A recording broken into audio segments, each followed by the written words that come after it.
This video is on what if Naruto was banished and became the Akatsuki leader part 2. The like goal for this video is 29 likes. Sooner the like goal is met, sooner I will upload the next part for this what if. If you enjoy this what if, don't forget to like, comment and subscribe to the channel. Disclaimer: I don't own Naruto nor this fanfic. Two inconspicuous people walked up to a large waterfall. It was huge, and the hundreds of tons of water that rushed towards the ground created a continuous roar of fury. The two men were dressed in all neutral colors for the sole purpose of not attracting too much attention. Using a simple jutsu, they passed through the thundering water without getting even a drop on them. Looking around, they found themselves in a very dark and very large cavern. The water roared behind them as the two supposed travelers observed their surroundings. Immediately spotting a large gate, they made their way towards it. A figure instantly appeared to meet them. "Who are you and what is your business in the hidden waterfall village?" questioned the guard. "We are simply tired travelers who wish to stay for a night in your village. It is supposed to be quite beautiful," one of the men said. He had brown hair and unusual green eyes. Those eyes flicked around as they took in everything around him. The other stranger pulled out some documents and handed them to the guard. He looked over the papers which identified the two men before him as Masaru and Katsu, peaceful civilians who were simply fond of traveling. The waterfall shinobi looked at the second man for a few moments before looking back at the documents. This man had red, almost flame-like hair and dull black eyes. His face displayed no emotion, just like his partner's. Feeling slightly unnerved at the man's unusual appearance, the shinobi nodded his approval and handed back the documents. "Welcome to our village, Masaru-san and Katsu-san," he acknowledged. The two men nodded at him. The village guard then made a signal and a couple seconds later the large gate was pulled open, allowing them entrance to the village. The brunette and redhead exchanged a look that went unnoticed by the waterfall shinobi and then continued forward. It was now fairly common knowledge that the village hidden in the waterfall had begun to relax its security and now let its allied nations know of its location. Before, outsiders had been strictly forbidden, but now they were welcomed along with the business that they brought. So naturally, Konoha had their location, though they didn't keep it as much of a secret as they should have, and not all of their shinobi were quite as loyal as they thought. A broken bar. Masaru and Katsu stepped into the village, taking a look around. They were met with the sight of a peaceful-looking village situated around an enormous tree. The tree was roughly the size of a large mountain, its trunk thicker than any other tree in existence. A lake was on the other side of the tree, and the surface of it glistened in the sunlight. The air was amazingly calm and serene. The two new arrivals shared a secret smile. On the outside, they seemed to be pleased with the view of the waterfall village. On the inside, however, they were smirking triumphantly. A simple hint and some forged papers had been enough to fool everyone. A blonde kunoichi walked quickly towards Konoha's gates.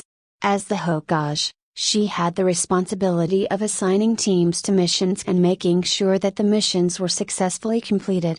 Normally, the Godame would just hand out the missions and that would be the end of it. However, today's mission was a bit more a broken bar special. 6 ninja were gathered at the gates. They had been told to wait for her final instructions on their mission. They all turned at the same time once they sensed her arrival. A few greeted her with "Hello Tsunade-sama," and the others just nodded respectfully. Before the Godame stood Sakura, Neji, Kiba, Shikamaru, Hinata, and Kakashi. The silver-haired Jounin watched her approach with his one visible eye. Tsunade knew that he wanted to retire soon, but she wouldn't allow it. This mission needed his supervision. He was a strong ninja with exceptional skills and experience, and the Godame would not let that go to waste. Kakashi had, however, been inevitably changed after the banishment of his student 5 years ago, and his loyalty to Konoha has been severely tested. Tsunade nodded back, smiling slightly as she looked over the rest of the group. Kiba was standing with Akamaru at his side as usual, still turned slightly towards Shikamaru, who he had been talking to before. The Nara had pretty impressive skills for someone of his age, and had even made Anbu about 4 years ago. That genius had yet to apply himself to his work though, due to his apparently hereditary laziness. Her eyes shifted to Neji and Hinata. They had gotten along much better in the past few years than in their Genin days. Neji used to despise Hinata because she was from the main house of their clan, the Hyugas, and therefore deemed more important than him. However, once they really got to know each other, they had become close friends who looked out for each other. That particular hatred, on Neji's part, and nervousness, on Hinata's part, had taken a while to dissolve. Now, the two acted more like family and Hinata had almost completely gotten rid of her stutter, something Tsunade was infinitely proud of. Sakura was standing off to the side a bit, appearing to be deep in thought. Lines of concern were etched into her face as she puzzled something out. As much as the Hokage would have liked to see the pink-haired Kunoichi back to her old talkative self, she knew this was something Sakura had to do. And besides, she was an exceptional ninja with a sharp mind, so she would figure out whatever was bothering her before long. As you all know, your assignment is to work together to retrieve Naruto Uzumaki, Jinchuriki of the Kyuubi no Kitsune. We have not had any contact with him in over 5 years, so approach with caution. Use force if necessary, but not with the intent to kill. Bringing him safely back to the village so that he can be protected from Akatsuki is your top and only priority. The 6 ninja nodded, already aware of the terms of the mission. Tsunade looked them over and then continued. We have recently received info that a blonde-haired man greatly resembling Naruto has been spotted in Wind Country. There is a chance that it is him, so that is where I would like you to start your search. Therefore, I would recommend heading to the Hidden Sand Village. Kakashi tensed at that. Ever since Naruto's wrongful banishment, Suna and Konoha had been at the brink of breaking their treaty. The Kazekage had been furious and would have declared war on the Hidden Leaf Village if Tsunade had not intervened. Konoha had never seen him so livid. Gaara now knew that it had all been a huge betrayal within the village, one that has not gone unpunished. Internally, Tsunade grinned evilly as she remembered Hayashi Hyuga's execution. As the first part of his punishment, Hayashi had been given a nasty sickness that caused his face to swell up immensely and for ugly red blisters to appear all over his body. After experiencing the pain of the villagers' rejection due to his appearance, Hayashi had been subjected to Tsunade's scalpel. Once his body had been sliced open and experimented on for 2 full days, which had caused him excruciating pain due to him being conscious the entire time. Jiraiya had the honor of injecting the man with a slow-moving toxin. This particular poison had been Orochimaru's invention originally, one that he used whenever an enemy was no longer useful and he wanted to get rid of them while enjoying the sound of their shrieks of agony. Even with that information, though, Gaara remained suspicious of the Hidden Leaf and rarely contacted them. There were very few meetings between him and the Hokage, and the meetings they did have were forced and painfully formal. Hinata spoke up, voicing everyone's thoughts. But Tsunade-sama, what about the Kazekage? Will he allow us into his village? Tsunade sighed. She really was pushing her luck a bit here, something she never seemed to have very much of in the first place. Since we are technically still allied villages, he has to let you in, otherwise his village would look incredibly bad. I'm sure that once he hears about the purpose of your mission he will become much more agreeable. She had a strange glint in her eye after saying the last sentence. Politics were a horrible game, easily manipulated, but could also come in handy in times like this. Now that you have all of the information, are you ready to leave? Yes. They answered in unison. Perfect, Tsunade said with a proud but weary smile. She prayed that this mission would go well. Please Naruto a broken bar. The Hokage stood at the gates, watching the 6 shinobi, and 1 nindog, leave the village. She had wanted to personally see these ninja off to show just how important this mission was to her. With one last look at the fading forms of the Jounins, Tsunade sighed and turned around to go back to her office. She quickly wiped away the tears that had started to form in her amber eyes. After much thought, Naruto had decided to go to Wind Country. The village hidden in the sand was as good of a place as any to get noticed in, and besides, he had connections there. It did help that the current Kazekage had been like a brother to him before he left Konoha. Konoha had broken bar well, he preferred not to think of that traitorous village. Regardless, Naruto and Gaara had both shared the burden of being a Jinchuriki and knew each other's pain. And even though Shikaka no longer resided in Gaara, their friendship never did fade. If anything, it had strengthened. But what was he doing, reminiscing in the past? The future was what he had to look forward to. 2 days ago, Naruto had purposely made quite a scene when he saved a young woman from a group of bandits. After the 10 seconds it took for him to defeat them, the woman had thanked him greatly. As a sign of her appreciation, she had brought Naruto back to the camp where her family and 15 other people were staying and insisted he stay for dinner. When he finally left, the couple of children in the group had stars in their eyes at meeting someone so powerful, and the adults had clear looks of admiration on their faces. Needless to say, word of the blonde Shinobi had spread quickly throughout Wind Country. It never did take long for news to be passed on. Naruto estimated that it would take roughly a day before Konoha got wind of him. How perfect, now they'd know exactly where to find him without knowing it was his intention. His ingenious plan was beginning to work. Back in the present day, Masaru and Katsu were quietly walking around the waterfall village. No one had so much as one suspicious thought about them, but what else could you expect from high-level shinobi such as themselves? Their disguises had to be perfect. Continuing down one of the village's main street, Katsu pulled out a small piece of paper. On it was the drawing of an unusual young woman. She had pale green hair and strange red eyes. Masaru took a quick glance at the picture of their target before scanning the streets with his forest green eyes. After inconspicuously searching the entire street and coming up with nothing, they moved on. 3 hours later darkness began to descend upon the village and the two hinged men were still searching. It's a good thing that this village doesn't have any decent shinobi or we might have been discovered by now, thought Katsu. Beside him, his partner was thinking along the same lines. Unknown to them, a team of 3 Konoha shinobi were rapidly approaching the hidden waterfall village. The village's leader had sent a mission to the Godame Hokage asking her for help protecting the village's Jinchuriki, Fu. He was worried that their village might be a target for attack since they housed her. Tsunade had accepted and sent 3 shinobi to aid her. Ino, Choji, and Shino were the ones assigned to the mission. It was only a matter of time before they arrived at the village. Half an hour later, Masaru and Katsu had laid eyes on a particular girl. She was sleeping peacefully in the grass, mostly hidden by the bushes surrounding her. Masaru smirked. They had finally found her. Ino, Choji, and Shino had just arrived at the village hidden in the waterfall. They passed through the enormous falls with ease and identified themselves to the village guard. He nodded and summoned 2 other guards to lead them to Fu while he remained at his post. The 5 of them set off at a moderate pace to find the Jinchuriki and set up protection for her.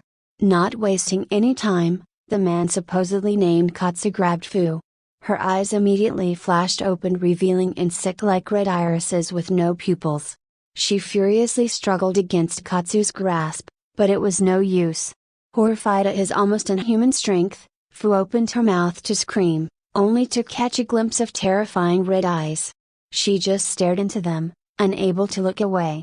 Masaru had released his henge and now stood in front of her, his eyes boring into hers with a cold glare. His raven-colored hair made him look like part of the night itself. His pale skin looked delicate, but it was obvious that he was a strong shinobi by the air of power that floated around him. But it was his terrifying Mangekyo Sharingan eyes that rendered her unable to move. Before her stood Uchiha, a traitor to Konoha and known member of Akatsuki. Fu shuddered and tried to look away, but she just couldn't. A moment later she heard him whisper something but couldn't quite make it out. And then she blacked out. Satisfied now that she lay motionless in his grasp, Katsu slung her over his shoulder and looked back at his partner. I guess there's no need for henge anymore. Katsu grinned. I guess you're right. Ichi smirked as Katsu released his own henge. Navy hair replaced red, and strangely shark-like eyes were in place of his previous black. His skin melted into a pale blue, and gill-like markings appeared on his face. Hard muscles became visible and a large sword adorned his back. Kisame cracked his knuckles. Finally, Ichi turned to Fu and quickly cast a genjutsu over her so that she appeared to be a large sack on Kisame's shoulder. "Let's go." The Konoha ninjas were running beside the waterfall Shinobi, matching them step for step. It was a few moments later when they abruptly stopped. "What is it?" Ino asked. Her bleach blonde hair had grown much longer and now flowed down her back to her waist. She still had those same side bangs that went in front of one of her eyes. One of their escorts looked around, scanning the area for any chakra signatures. "She should be right around here," he said. He nodded to his partner and they began to search for her. The Konoha ninjas quickly joined them in looking for Fu. Why was it always so hard to keep track of a Jinchuriki? Ichi and Kisame flashed in and out of view as they ran at incredible speeds. The unconscious Fu was still being carried by Kisame, and she was still disguised as a large sack. The two vanished and reappeared at the edge of a clearing, hoping to get away from the more populated parts of a village. They could not risk being seen. "Where could she be?" asked Choji, who was starting to get an uneasy feeling. I don't know," a broken bar stuttered one of the waterfall Shinobi. "So much for an easy mission, a broken bar." The green-haired Jinchuriki was nowhere to be found. Shino set out a swarm of his bugs to search for any unique chakra signatures. Her status as the container of a tailed beast would definitely give her unusual chakra. Ino cast a look around the group, and wondered where this girl could possibly be. There wasn't any attack on the village, so where is she?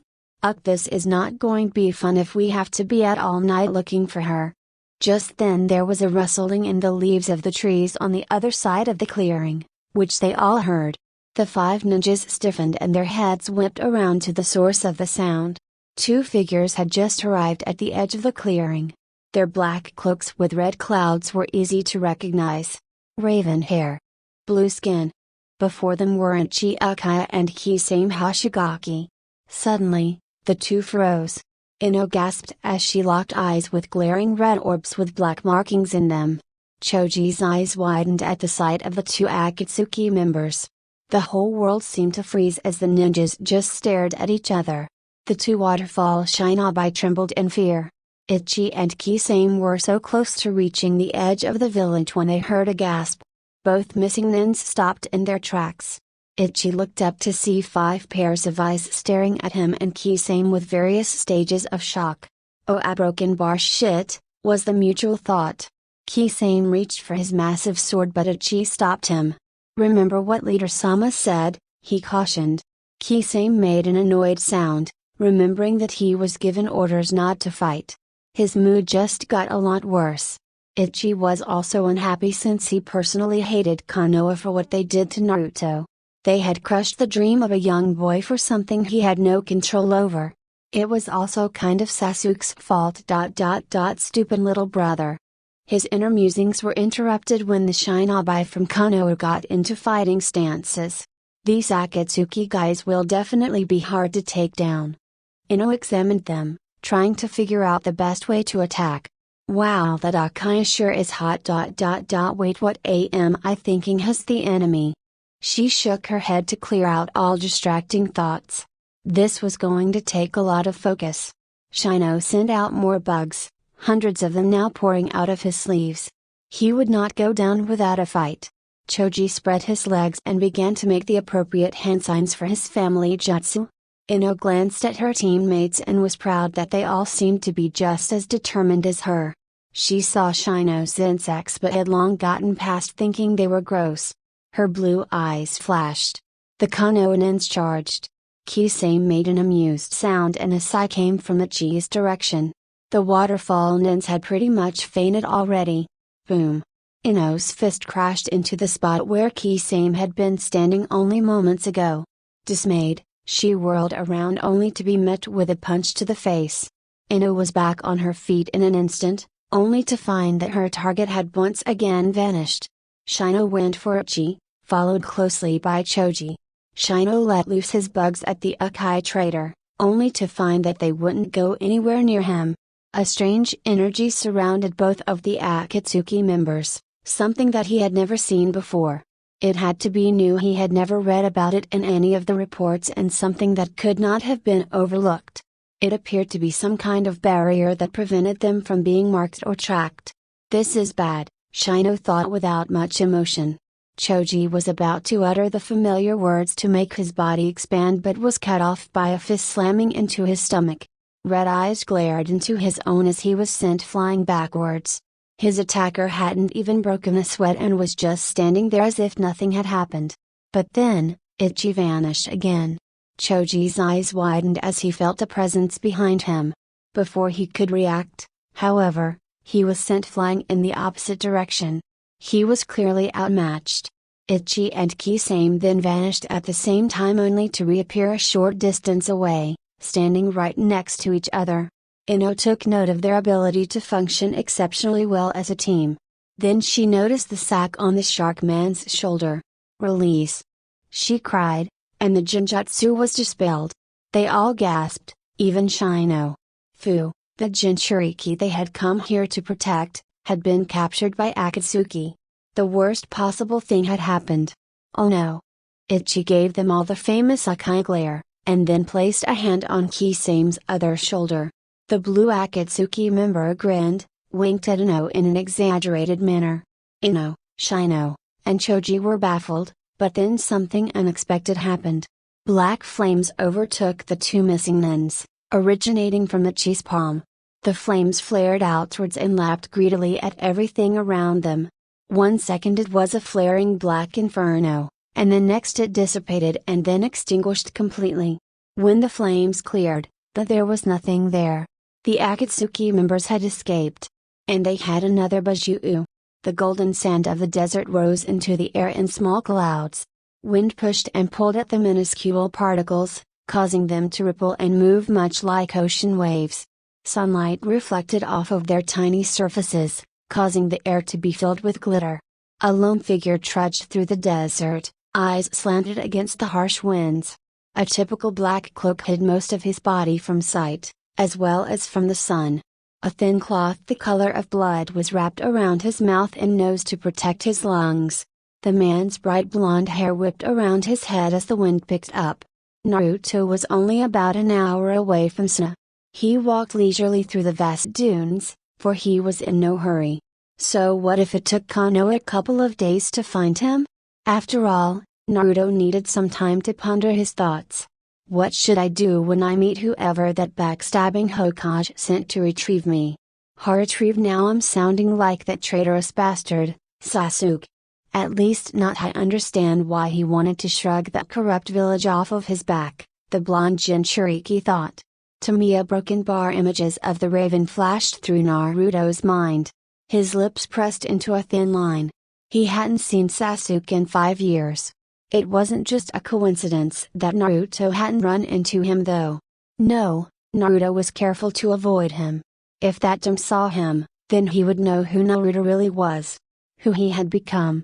He also couldn't have Sasuke hurting Ichi. Naruto had begun to take a liking to the elder Akaya. Although he acted cold towards almost everyone else, Ichi occasionally opened up to the banished nun and proved to be a loyal friend. But when he eventually ran into the shinobi from Konoha, how should he react? Naruto tried to imagine their meeting in his mind but just couldn't. He had been away too long to accurately predict their reactions, strengths, weaknesses, etc. His original plan was to just go along with it and let them take him back to Konoha, but seriously that would be letting them off too easily. He thought over the different options and finally decided on a course of action that would meet both of their needs. When they finally found him, he would tell them exactly how he felt and tell them how much he hates them. And then he'll put in some bad words about Konoha to make it all the more dramatic. Naruto then planned to refuse to go with them, which would force the Konohans to take him by force. After beating the crap out of them until he was satisfied, he would conveniently pass out, which would allow them to take him back to Konoha. Perfect. Both sides got what they wanted. I wonder who Tsunade sent a broken bar. Naruto wondered with little interest. It didn't really matter, because as far as he was concerned, they were all part of the hidden leaf, and were therefore not worth his time. Konoha broken bar, the blonde growled. Painful memories instantly began to assault his mind. People he once considered precious had turned their backs on him. Old man Sarutobi a broken bar Ruka. Kakashi no, not Kakashi. He never really believed in Naruto and probably thought he wasn't worth the effort. Kiba, Hinata, even Lee, Choji, Shino, all of the rookies. He had thought of them as friends, no, more than that. They had been the family he never had. Then there was Sakura, and that meaningless crush he had on her in their Genin days. Sasuke, the person he once thought of as a brother and then hated with a passion when he left the village. The same man he now applauded for escaping that hellhole before him. Tsunade, the woman he once called his grandmother, the Hokage he had trusted with all of his heart. The woman who betrayed him and crushed his dreams by banishing him.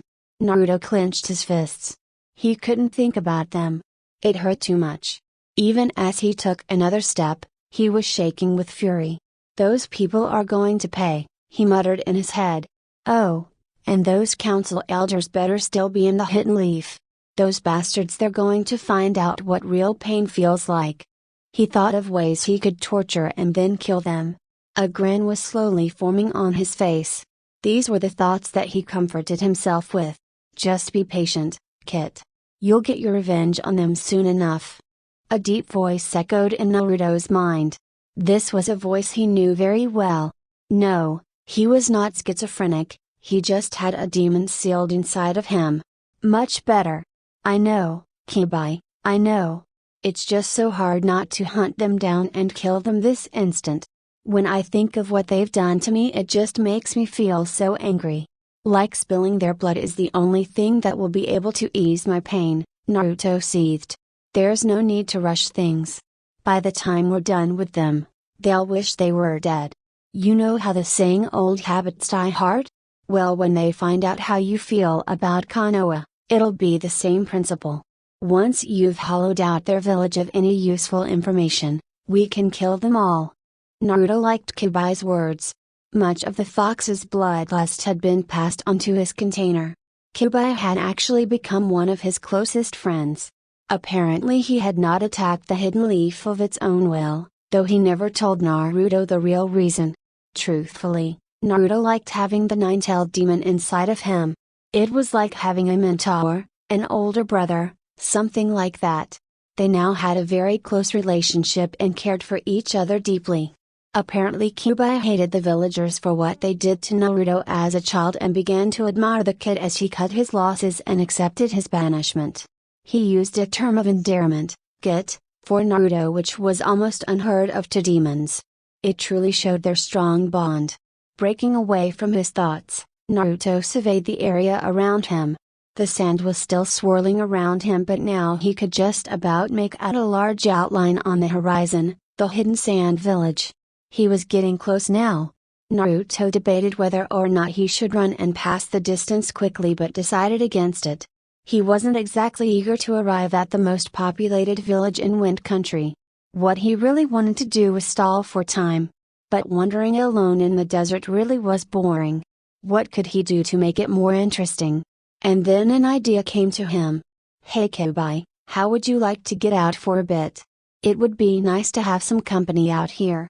A growl of pleasure could be heard within his mindscape. I'd love to. You see, over the past year, Naruto found a way to let Kibai out without breaking or damaging the seal in any way. Kibai had actually given him the summoning contract for foxes, and Kibai was the boss summon, so Naruto could technically summon him into the real world. He was actually the first human to ever obtain this contract because no one had been deemed worthy of it before him. Foxes also tended to evade humans, so there was not much contact between the two races. The only problem was that most people wouldn't react too kindly to seeing the nine-tailed fox in all of its glory. It would just be DA copyright Yavu of 21 years ago. As an Akatsuki member, he had access to secret scrolls and forbidden jutsus, so it was only natural that he found a way to fix this minor inconvenience.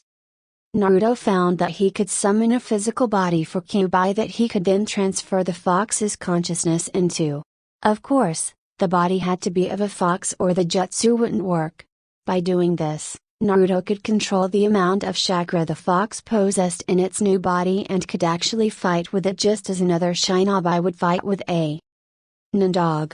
Except as an added bonus, they still retained their mental link so they weren't limited to speaking out loud. All in all, it was the perfect solution. Naruto loved the idea of having Kyuubi on the outside. It would be great. He didn't use it very often though because people might connect him with the nine-tailed fox, but right now that was kind of the point, so it didn't really matter. It was time to begin the process. The blonde shinobi flashed through tons of hand signs. It wasn't a normal summon, so it required a slightly different ritual. After the hand signs, he closed his eyes and looked to be in deep concentration.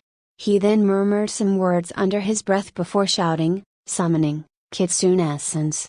Naruto then sliced his finger on his canine and slammed it on the ground. Kitsune Soul Transfer. Intricate black lines spiraled out of his finger and covered the nearby ground. The lines snaked out around him, forming a circle about 4 feet wide. The lines then began to glow a bright fiery red, and dissolved into the sand. A few seconds later, there was the sound of a small explosion and smoke billowed up from beneath the ground. Naruto's face settled into his trademark grin. The summoning was successful. The smoke cleared. In its place stood a 7-inch tall red-colored chibi fox. It looked to be no more than a fox kit, and it was really cute. Honestly, if there were any girls around, they would say it was adorable. The fox opened its eyes, which were a startling blood red just like its fur. It stretched out like a cat after an afternoon nap and uncurled its 3 tails. Yes, 3 tails. It was still a demon fox, although at the moment not as powerful as the 9-tailed. And then the fox spoke. "This feels good. You haven't let me out nearly enough." Naruto chuckled. "I'm glad you like your new body, Kyuubi." He then looked towards Suna. "It's probably time for us to get going. I'll need to face them sooner or later. Oh, and I'm gonna call you Q from now on since you're all chibi-fed now." He smirked. Q raised an eyebrow broken bar even though he didn't really have any eyebrows. It was actually kind of scary how human his expressions looked on the face of a fox. "Whatever, Kit. It's fine as long as I'm out of that cage. Alright. Let's go." Naruto motioned the tiny fox. Q crouched down and then leapt up and perched on his shoulder. After settling on it quite comfortably, he gave a quick nod. Naruto started walking again, only this time a bit faster than before. He was happy to have a physical companion now. Regardless of what anyone said, Naruto was never the solitary type. He craved companionship. The team of 6 Konohanins was traveling rapidly through the forest and were just about at the Wind Country border. They were about halfway to Suna and were making great time. There were various emotions flowing through the group, but everyone was eager to find Naruto. Kakashi suddenly signaled them to stop. The Shinobi team abruptly landed on the ground and went into high alert mode. Hopefully they wouldn't be mistaken for a small invasion force because the Hokage didn't send a message to Suna ahead of them. Tsunade was worried that the Kazekage would react badly and trusted the 6 to explain the situation completely. Maybe that wasn't such a good idea after all. "What is it, Kakashi-sensei?" Sakura asked in a low voice. "I thought I heard something," Kakashi started but was interrupted by a kunai being thrown at him. He neatly dodged it by flipping out of the way. The kunai embedded itself in the tree behind him. Kiba and Hinata got ready to leap away when they saw that there was a note attached to the handle of it. Shikamaru, however, realized that it was not an explosive note and relayed that information to the rest of the team. Kiba slowly approached the tree, motioning for Akamaru to stay back. The dog whimpered but obeyed. "Byakugan!" exclaimed both Neji and Hinata at the same time. The veins in around their eyes bulged and became more prominent. Their normally blind-looking eyes had the shadow of a pupil in them. Both Hyugas scanned the forest around them again and again but came up with nothing. It was as if no one was there. There weren't even any lingering chakra signatures. This ninja was definitely good at hiding its presence. The Byakugan was a powerful Kekkai Genkai and wasn't something that was easy to deceive. Akamaru began to sniff around for any enemy shinobi. Kiba stared at the kunai for a minute before reaching out for it. Kakashi and Sakura just stood back and watched. Shikamaru just stared into space. He seemed to be content with just standing there. Kiba removed the kunai from the tree and pulled the small slip of paper off of the handle. It was a note. Sakura walked up behind him and peered over his shoulder, reading the note at the same time. She stifled a gasp. Kakashi immediately appeared at her side and took the paper from Kiba. He read it out loud. To pesky Konoha Nensbaku FF. The Kibai will be ours. Hinata, Neji and Shikamaru stiffened. Akamaru let out a whine. This was bad. Who is it from? Hinata questioned nervously. Kiba shook his head. It doesn't say there's no signature. How troublesome. Was Shikamaru's only reaction. I think it's safe to assume it's from Akatsuki. Who else could be going after Naruto? Any other evil organizations we know that you forgot to mention? Sakura put in. Kakashi looked like he was thinking and then shrugged. Akatsuki seems to be the only possible conclusion. We already knew they were going after the Banished, but now now it seems they want to intimidate us. After all, now it's going to be a race against time to see who can get to Naruto first. We didn't have such time limitations before because they could have been going after any Jinchuriki, but now it is confirmed that they are going after Naruto. This is really bad, worse than we could have predicted. We are now after the same target as Akatsuki, Neji said in a flat voice. Inside, however, he was angry at the organization. How dare they try to hurt Naruto? Hinata just stared at him. She thought back to when Naruto was still in Konoha. He was a loyal shinobi and probably the most determined person she ever met. Hinata remembered her crush on him, and her fists tightened in a rare display of anger. She was not going to lose Naruto again, not when they were so close to finding him. Sakura was having similar thoughts. She was not going to lose her teammate again. Well, we'll just have to get to him first then, right? She cracked her knuckles and tightened her gloves. Shikamaru inched away from the fiery pink-haired Kunoichi. Yes, that's right. There's no time to get a message to the Hokage either. We have to move now, Neji instructed. Kakashi nodded. Let's go. And with a last look around, the Konoha shinobi launched back into the trees. They couldn't afford to waste any more time. The rest of the trip was going to be strict running with no rest. About 10 minutes later, Shikamaru spoke up. Hey, Neji? The one thing I can't figure out is why didn't the Akatsuki member come out and attack us? I mean, they could have easily snuck up on us since they threw that kunai without us being able to pinpoint their chakra signature. What's the deal with that? No one replied, because no one had a reasonable answer. Why didn't the Akatsuki attack? Were they just trying to scare the Konohans and give them a chance to turn back with their tails between their legs before launching an attack? Not likely. Regardless, we just have to move faster. We have to remember that Akatsuki often has many hidden goals. While they remain unknown to us, we do know that they want all of the tailed beasts. Naruto has the Kibai inside of him, so we need to protect him.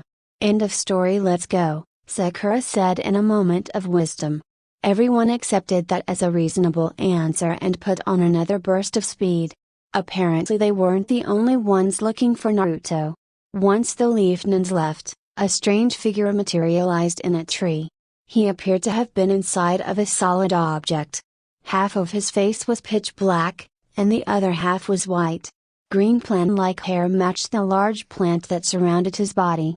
Two glowing yellow eyes adorned his face. The Akatsuki cloak that he wore hung loosely around his unusual body. Well, it's nice to mix things up a bit, Zetsu thought. It's so much more fun when they're terrified of us.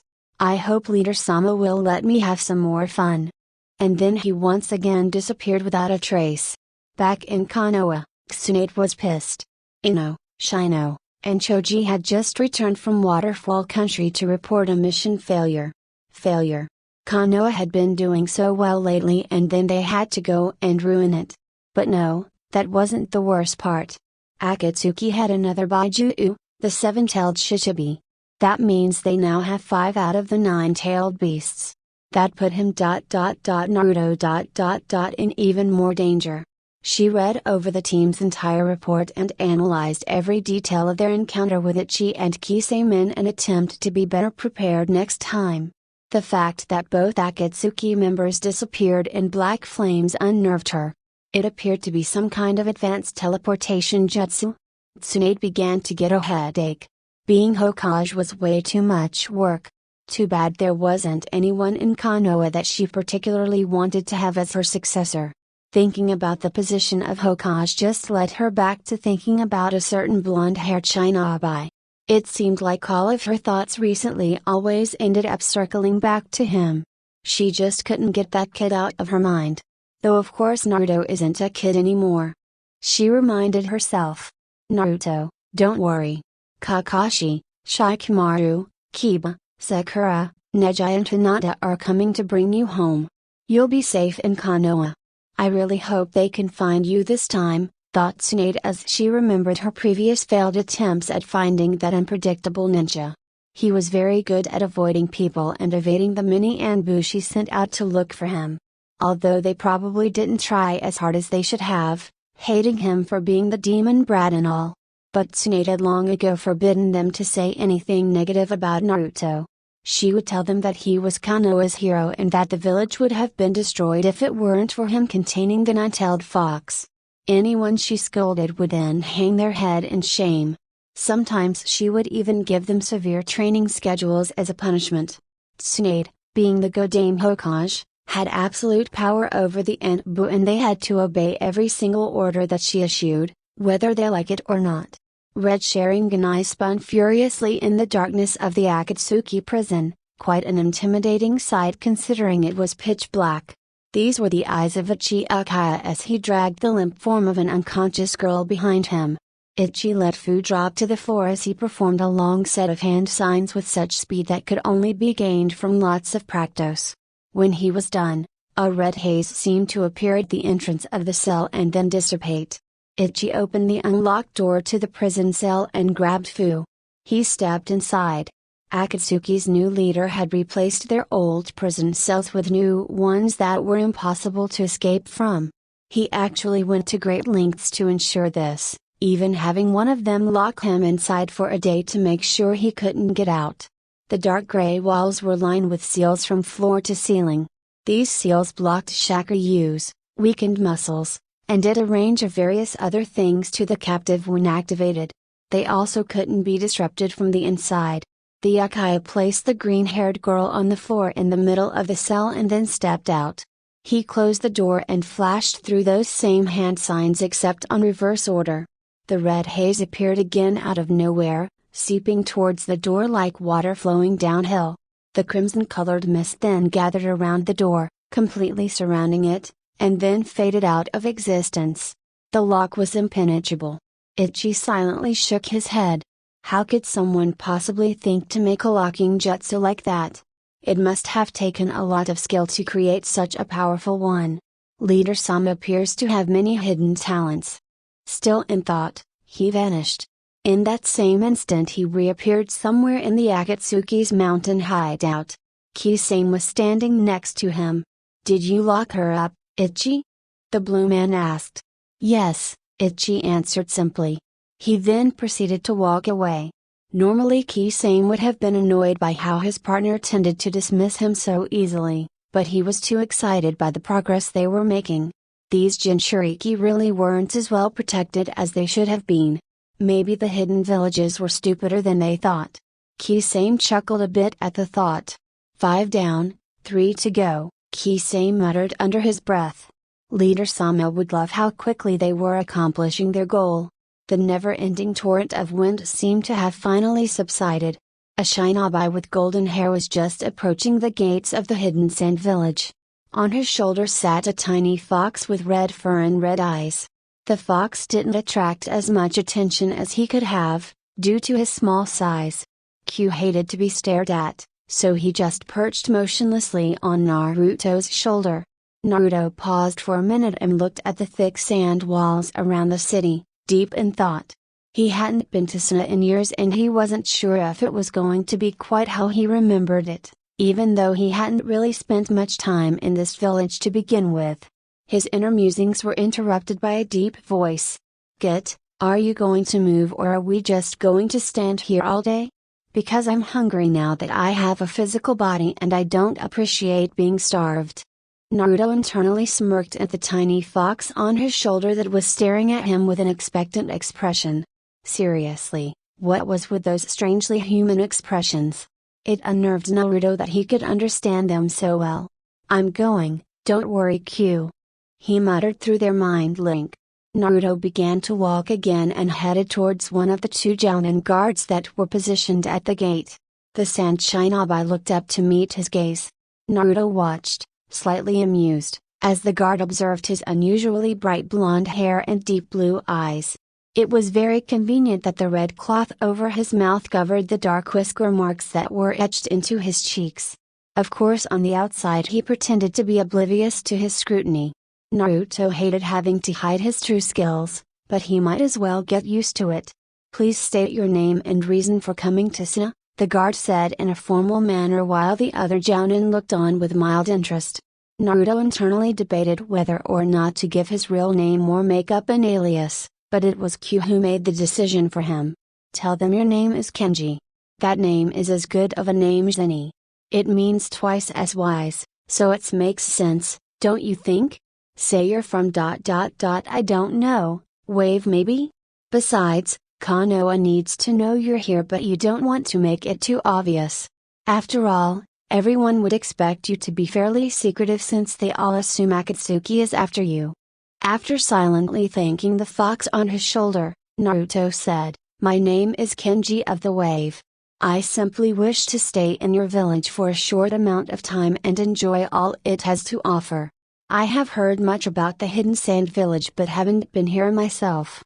Other travelers speak very highly of Suna." That seemed to be enough to convince the guard. Naruto's, or should I say, Kenji's air of confidence made him easy to believe. Naruto pulled out some papers from his cloak, discreetly waved his hand over them, and then handed them to the Sand Shinobi. The guard was oblivious to the simple yet pretty much undetectable genjutsu he had just placed over the document. After briefly studying Kenji's traveling papers, the Jounin guard nodded and waved the blonde man through. Naruto found it difficult to keep a victorious smirk off of his face, so it was a good thing that the red cloth obscured his expression. These villages really need to have better security. "Welcome to Suna," was the last thing Naruto heard before the large sand gates closed behind him. The blonde Jinchuriki swept his gaze over the city that was sprawled out before him. Yes, it was still as beautiful as he remembered. The afternoon sun caused the city to literally sparkle as he looked at it. "How long do you think we'll be able to stay here before Konoha arrives, Q?" he asked the three-tailed fox. It was a good thing that the Kyuubi had the ability to repress his chakra in this form or the village's shinobi might sense its presence. Although Q wouldn't be recognized as a demon, that would still attract unnecessary attention. "A while, I hope. I'm already starting to like this village," Q silently replied from his spot on Naruto's shoulder. Naruto nodded in agreement. He had always liked Suna. Naruto and Q were content to wander around the village for an hour. The large golden buildings that were expertly sculpted out of sand were quite the sight to behold. The Kazekage's palace in the middle of the city was also quite the sight to behold, adding to Suna's appearance like a diamond ring in a jewelry box. The Hidden Sand Village was truly beautiful. Q was also transfixed by the many sights and sounds around them. It had been many years since either of them had been out of the Akatsuki's secret base, let alone in a large, populated city. It was quite the change from their previous scenery. Naruto felt himself unconsciously being drawn to the Kazekage's tower without realizing it. Before he knew it, Naruto was standing not very far from the magnificent building. It towered above everything else, displaying its importance. "Wait. Should we let Gar know we're here or not?" I mean, he is the Kazekage, but would it be beneficial to us in any way or just more trouble? The blonde pondered this. It was a good thing that Akatsuki already extracted Shikaka from Gaara. Naruto really wouldn't have wanted to betray his friend. Of course, Naruto hadn't even been a part of Akatsuki when they captured Gaara. Naruto had actually been one of the Konoha nuns who went to save him. And luckily Gaara is still alive. So, crisis averted, and Gaara and Naruto were still very good friends. It also helped that Gaara has no idea that Naruto is now in Akatsuki. He didn't realize that he was standing right next to a small restaurant that just happened to be one of the most popular places to eat in all of Suna. A single figure stepped out of the small building, paused, and then began to make its way towards him. Naruto didn't even notice because he was so lost in thought. Naruto didn't even notice Q's subtle warning. He was too busy thinking about the best way to talk to Gaara, or if he should even talk to him. How could the Kazekage factor into his plan? Hey Naruto? Again, Q's comment went unnoticed. One of his tails twitched in agitation. He was about to attack the blonde's face to get his attention when the object of his warning did it for him. Naruto? Someone asked, which snapped the Jinchuriki out of his reverie. That definitely wasn't Q, and no one in Suna should know who he is. Naruto whirled around, only to find himself face to face with someone who was very familiar. Intimidating seafoam green eyes bore into his cerulean orbs. Bright red hair stood out against the pale blue sky. The eyes seemed to hold a bit of surprise, which then turned into an incredulous stare. Naruto's cerulean eyes narrowed before widening in recognition. Gaara? To many people, Suna was the oasis in the middle of the desert. The hidden sand village was the pride and joy of Wind Country because of the way the entire village sparkled like a precious gem. It would always be such a relief for exhausted travelers to finally spot the village that they wouldn't be surprised if it was a mirage. Suna often shone with a golden light as the sand reflected the rays of the sun from sunrise until sunset. More often than not, this village held a peaceful atmosphere. The next few days, however, would not be peaceful. Not by a long shot. In the midst of the hidden sand village, two old friends were staring at each other, one's seafoam green eyes burning into the other's cerulean blue. Gaara Sabaku, Kazekage of the hidden sand, was shocked to say the least. His eyes were wide with surprise and disbelief as he gazed at the blonde man in front of him. Gaara watched him with a strange intensity, thousands of questions burning in his eyes. The other man, Naruto Uzumaki, was staring at the Kazekage with many of the same emotions visible on his face. When he heard someone calling his name, he had definitely not expected it to be his old friend and ex-Jinchuriki Gaara Sabaku. The second Naruto had spun around, Gaara's usually impassive face had blatantly shown his shock and actually being correct in his assumption. It was a few moments before either of them spoke. Naruto, a broken bar. It's really you, a broken bar, the red-headed Kazekage whispered, his eyes never drifting from the blonde Shinobi's face. Yes, Gaara. It's really me, Naruto replied, a smile slowly appearing on his face. I'm actually surprised that you recognized me so quickly, Gaara. It was just a wild guess. The hair was the biggest clue though. No one has that same bright yellow color as you. Gaara seemed to have gotten considerably more talkative throughout the years. Naruto put on his idiotic eyes and just stood there grinning. Behind that stupid mask, however, his unnaturally sharp mind processed each and every scrap of information. Naruto liked that Gaara still accepted him. Gaara still counted him as a friend, and that was nice. After all, the two of them had been very close before his banishment. It was a change to meet someone from his past who hadn't betrayed him. Naruto's sharp eyes observed how Gaara had changed in the past 5 years. Dark circles still surrounded the ex-Jinchuriki's eyes, accentuating his pale complexion. His bright red hair was still the same length as Naruto remembered it, and he wore the Kazekage robes, which was expected. Gaara seemed to be slightly more muscled than before, though still leaner than many other shinobi. Though those eyes, those seafoam green eyes, were still the same. They were deep and brooding almost, and looked as if they held thousands of secrets. It was obvious that Gaara was watching Naruto as well. The Kazekage was taking in all of the changes that 5 years' time had brought upon Naruto. Aside from the physical changes, there seemed to be something a broken bar off about him. His eyes were still the same brilliant blue, but they didn't have as much of a sparkle as they used to. It seemed to come across as more of a cold glint now. Actually, the whole aura around the blonde wasn't as carefree and friendly as it used to be. He seemed to be more reserved and calculating, which was not what Gaara expected. It was the Kazekage who spoke up. "But Naruto, where were you? I sent out countless teams of shinobi to find you, but none of them even got wind of your existence. It was as if you had just a broken bar disappeared." The redhead frowned, thinking of his inability to find his blonde friend sooner. It was just too easy for Naruto to come up with a more than believable excuse. "Actually, I was in hiding.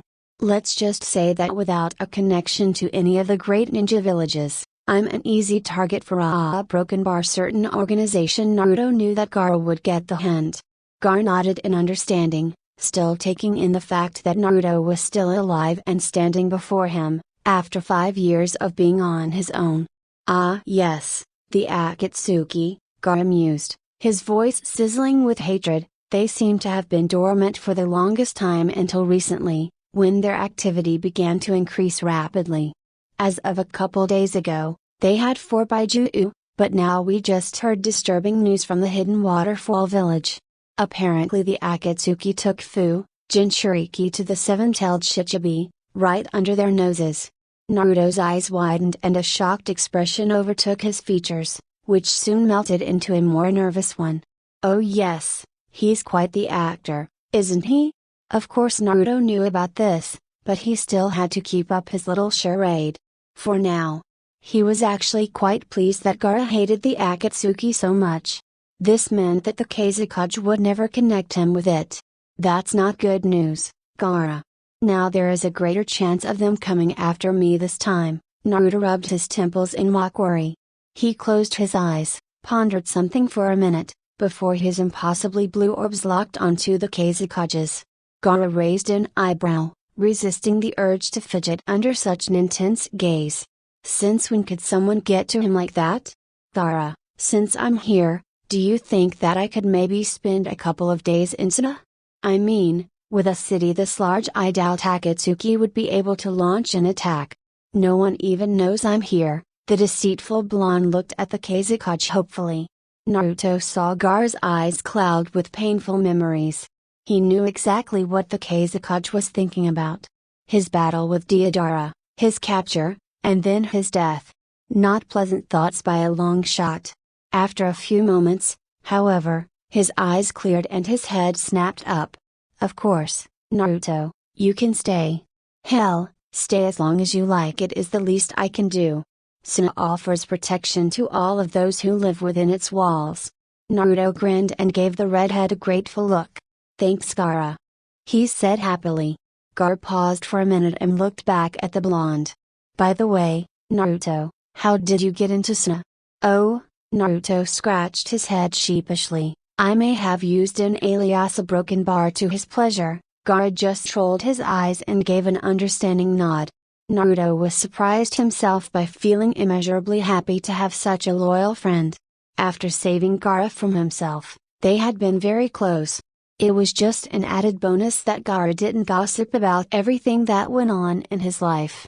"It's good to have you back, Naruto. Temari and Kankuro were worried about you as well. It'll be nice to see some familiar faces after being alone for some time." Naruto was actually looking forward to seeing the rest of the Sand siblings again. Why hadn't he come to Suna sooner? He absent-mindedly stroked the almost forgotten fox on his shoulder. Gaara smiled a true smile and motioned for Naruto to follow him. Their little staring contest seemed to have been gaining bit of an audience. Naruto followed dutifully as Gaara led him into the Kazekage's tower. He glanced around before stepping inside and closing the door behind him. Sakura, Kiba, and Hinata were completely exhausted, although they tried their best to hide it. Akamaru was dragging his tail as he attempted to keep up with his master. Kakashi and Neji both had exceptional endurance and were only beginning to feel the strain of their journey. Shikamaru had broken bar. Well, Shikamaru looked like he was sleeping, if that was possible to do while running. In reality, he was just kind of zoned out and dutifully keeping pace with the rest of the group. They had been able to see Suna in the distance for a while now, though it hadn't looked like they were getting any closer. What was it about deserts that made distances seem so much longer than they actually were? Sakura wiped the sweat off of her brow. It was nearing nightfall, yet the temperature was still much higher than in Konoha. She felt as if the sun was beating down directly on her. However, she was willing to push past her physical discomfort in order to reach Suna tonight. They needed to find Naruto. I'll never forgive myself if we're too late. Please be in Suna, Naruto. We'll bring you home. I won't let the Akatsuki get their hands on you because he broken bar. Sakura didn't know how to finish that thought. Naruto had been the one thing in her life, the person she never expected to lose. He was her rock. And when Naruto was banished, his absence tore a hole through her heart. You never knew what you had until it was gone. Hinata was clenching and unclenching her fists as she ran. What will it be like to see Naruto? I haven't so much as heard of him for 5 years, and now all of a sudden we have been given the chance to bring him back to Konoha. To his home. I wonder what he'll look like now a broken bar. Hinata's cheeks flushed as she wandered off in thought, but it was unnoticeable to the others beneath her already red face. She found herself thanking no one in particular that they were running as hard as they were. Shikamaru was trying to picture Naruto. He was trying to mentally age the image of the younger Naruto that he held in his mind, but it really wasn't working. Shikamaru really did want to see the blonde for himself. For some strange reason, a shiver ran through his spine at the thought. Well, that seemed a little foreboding, a broken bar. Meanwhile, Kakashi didn't know what to think. He knew that he had failed Naruto as a teacher and lost his chance to be considered one of the boy's precious people. Did Naruto hate him? Did Naruto forgive him? What will it be like to see him for the first time in 5 years? I wonder if his personality has changed. A broken bar. After all, it must have been tough living on your own for 5 years with the world's most powerful evil organization on your tail. Naruto, please be okay. The Jounen's single visible eye clouded with worry. Finally, the 6 Konoha shinobi reached the gates of the village hidden in the sand. Most of the group panted with relief, but at the same time were nervous for the looming encounter with a certain blonde man. They had no idea what he was like. It was as if he just appeared back in the world after vanishing for quite some time. The sand guards raised an eyebrow at them. Leaf Nins? The Kazekage did not inform us of your coming. Kiba was about to jump forward when Kakashi placed a hand on his shoulder. Our Hokage wished for us to tell the Kazekage our mission details directly. She did not mention our visit because it involves a matter of great importance to both Kazekage-sama and ourselves. We respectfully ask to be let through. The Copynin looked up to see if his words had any effect on the 2 Chunin. Both Sand Shinobi looked at each other, sharing a private glance that did not go unnoticed by Kakashi and Neji, and then nodded. Fine. But if you cause any trouble, broken bar, well, let's just say that it would be in Konoha's best interest for you to keep your visit as quiet and short as possible. Hinata looked down and Sakura flinched at the not so discreet warning. How bad had relations between Konoha and Suna really gotten? Neji glared at the guards, resisting the urge to let out a growl of frustration. Although, he had to admit, it was impressive that Naruto had affected the people of this village so strongly. The Kazekage nearly severed the alliance with Konoha just because of him. Shikamaru just stared at them lazily with half-closed eyes, though his teammates knew that he was actually taking note of everything and everyone around them with undeniable accuracy. Having a genius like him on the team really was an advantage. Kakashi merely swallowed his pride and nodded at the guards. Without another word, he led the other 5 Konoha shinobi past them. The silence was so tense that he probably could have cut it with a kunai. A couple steps later and they were officially in the great hidden sand village.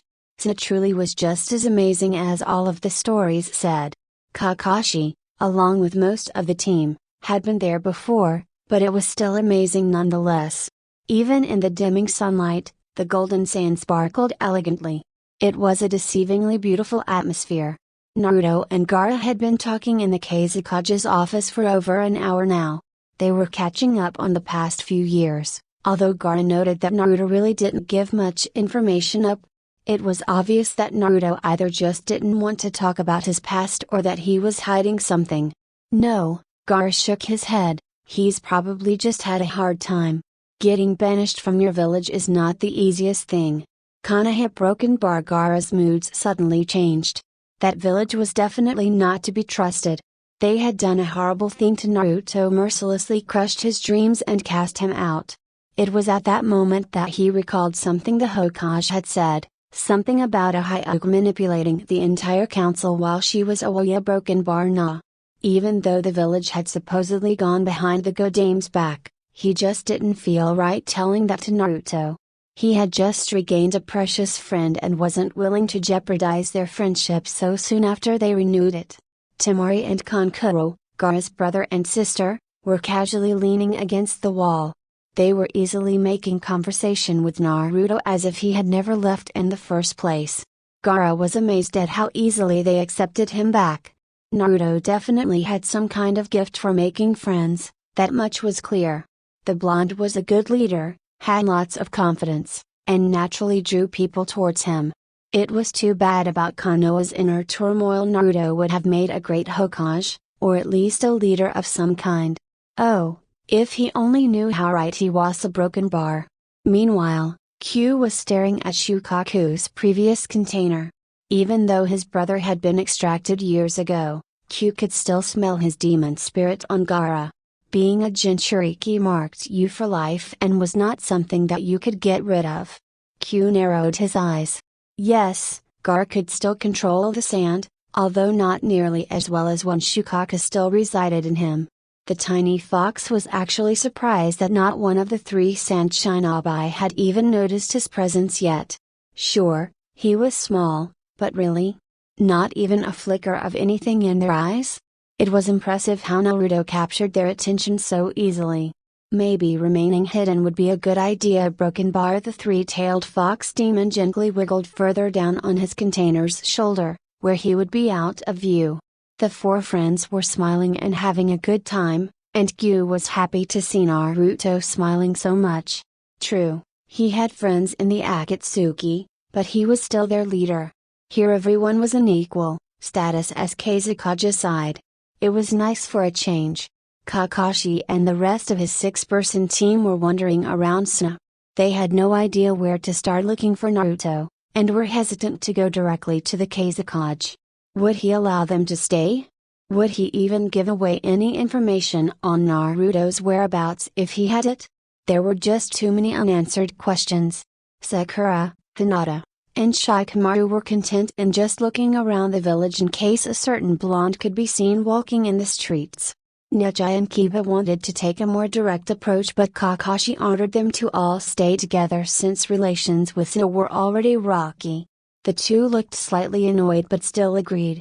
2 hours later, darkness descended upon the desert. It was much colder than they would have thought, and all of the Konohanins began to make their way to the Kazekage's office, unable to find their way around it. Naruto was thoroughly enjoying his time with Gaara, Temari, and Kankuro. He had stayed in the Kazekage for most of the day since it wouldn't exactly be beneficial if the citizens of Suna asked too many questions about this new person who seemed to be very close with a respected Kazekage. Naruto had pretty much given Konoha enough indirect information to figure out that he was here, in the hidden sand village. There was not need to send out such a huge beacon alerting them of his presence. After their long conversation, which lasted most of the afternoon, it was obvious how Naruto felt about Konoha by the way that he spat the name and spoke of it with disgust. Honestly, none of the shinobi in the room could blame him. They would feel the same way. Talking with him just deepened their feelings of distrust towards the hidden leaf. Naruto truly enjoyed their company, but a quick glance out the window told him that it was time to leave. By the looks of it, the sun had set quite a long time ago.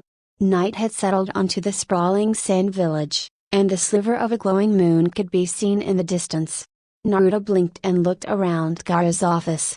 Temari was fiddling with one of her smaller fans and flashed him a grin when she noticed him looking. Kankuro, who had been talking with her a moment ago, had gone back to polishing his newest puppet. Gaara, as Kazekage, was just finishing up some paperwork at his desk. Naruto put away the kunai he had been twirling around on his finger and stood up. They all glanced up at him. "Well guys, thanks for having me, but it's getting pretty late so it's probably time for me to leave," Naruto said, grateful for their generosity. Gaara stood up and handed him a piece of paper. "There's a nice and a short walk from here. The directions are on that paper. Show it to the owner and they'll put your stay on the village's tab." Naruto thanked Gaara and shook his hand in a friendly manner, then did the same to Kankuro. He was about to offer his hand to Temari when there was a blur of blonde. Naruto blinked, suddenly finding Temari hugging him. Surprised, Naruto returned the hug. That was odd, a broken bar. He didn't think Temari was the hugging type. He suddenly realized that it had been a very long time since some hugged him. After saying his goodbyes, Naruto left the room and ascended the stairs from the Kazekage's tower into the street. Q, who had been hiding in his cloak, suddenly appeared on his shoulder. "Those three seem to share your opinion on Konoha, Get," the fox rumbled in his mindscape. Naruto nodded internally. The fox was no doubt apply that to their future plans. "Yes, they sure do. It's amazing how much one event can completely destroy village relations," the blonde Jinchuriki mused. Q let out a happy sound and affectionately wrapped a tail around Naruto's neck. "It's a nice break from our stressful lives," he agreed. Naruto grinned. It didn't take long for them to get to the inn. It was run by a nice old lady who seemed to be surprised that the Kazekage sent him. "You must be a very good friend of his," she had commented. Naruto had then twitched, having hoped to get by without a conversation. He was struggling with acting so happy and carefree. He really just wanted time alone. After exchanging a few polite words, Naruto found himself in a nice-sized room with a single bed and some basic furniture. He didn't even bother unpacking, knowing he would have to leave soon. "Hey, Get, I'm going out for a bit," the crimson bundle of fur spoke from its place on the bed. "Let's see if those Konohanans are even here yet." "Slow bastards," a broken bar. The blonde Shinobu just nodded absent-mindedly and said it was fine as long as he wasn't seen. Naruto also reminded Gyu that he could just unsummon himself to escape any potentially troublesome situations. The small fox snorted and then disappeared into the night. Naruto just sighed and turned towards the window. He slowly slipped out and perched on the roof. The blonde raised his eyes to the sky and easily spotted a couple constellations. Nightfall in the desert was truly magnificent. Naruto sighed again and just gazed up at the crescent shape of the moon, breathing in and out in a calming manner. Gaara was in his office alone, his sister and brother long gone. The Kazekage was gazing out at the sky much like our blonde Jinchuriki. He didn't mind staying up late. Old habits always seemed to almost comfort him. There was an abrupt knock on the door. Gaara, being the only one in the room, sighed and sunk into his chair. It was far too late for anything like this. "Come in," was his curt greeting. There was no need to be nice to people he didn't know. 6 Shinobi stepped into the room. One shut the door behind them. These people seemed familiar. A broken bar sense of foreboding appeared in the back of his mind. Gaara's green eyes flicked towards their headbands. It was blatantly obvious what village they were from. Konoha. Gaara almost growled the name in his mind. Sakura, Kakashi, Kiba, Akamaru, Neji, Hinata, and Shikamaru hesitated before entering the Kazekage's office. When Kakashi slowly pulled open the door, Kiba could sense the feeling of unease in the air. Upon seeing them, Gaara's face hardened. This wasn't looking good so far. Sakura and Hinata shivered at the terrifying Shinobi. They used to be friends with him, but he had severed most ties with Konoha long ago. As soon as all 6 Leaf Shinobi had assembled in front of him, Gaara spoke with a quiet but deadly voice. Please explain to me why you are in my village. Yu Hokage has not sent any word about a large group of leafmen appearing in Suna. His words were sharp and to the point. His tone hinted at annoyance. We apologize, Kazekage-sama, but we have come for a matter of great importance. It was Kakashi who spoke. Guard didn't grace them with a reply, and only raised one of his non-existent eyebrows. He hoped this wouldn't take long. Kakashi cleared his throat. We have come to find Naruto Uzumaki. Thank you for watching.